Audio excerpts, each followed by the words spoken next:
gamitin mo para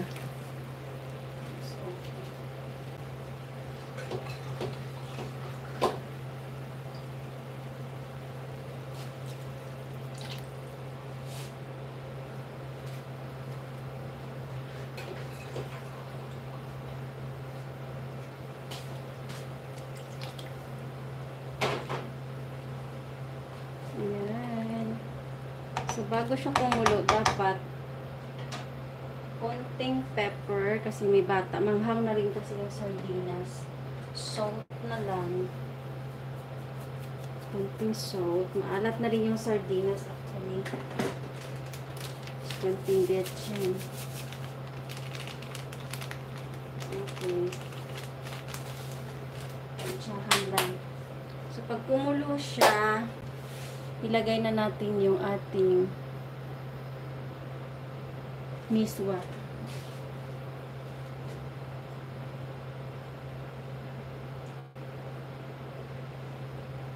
Tapos nakain na tayo. Meron akong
ayan, kumukulo na siya.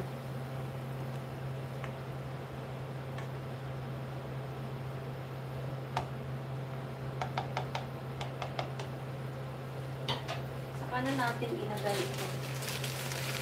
Pwede na to guys. So, kunti lang to guys, pero okay na.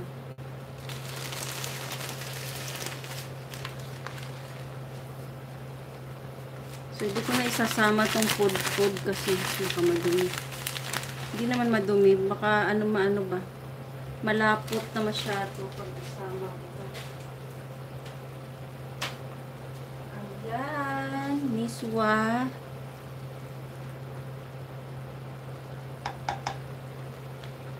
Pwede na to. So, napakadali lang. 5 minutes nga, luto na eh. So, ilalagay na natin dito yung sibuyas dahon. Pwede kang maglagay ng egg. So, ilagay ko na din itong ating binubod na garlic. Ayan. So, hindi naman kailangan lakasan ng apoy ha. Kaya basi tuyo na siya mamaya. So, ayan. Luto na. So, pag ganito pa lang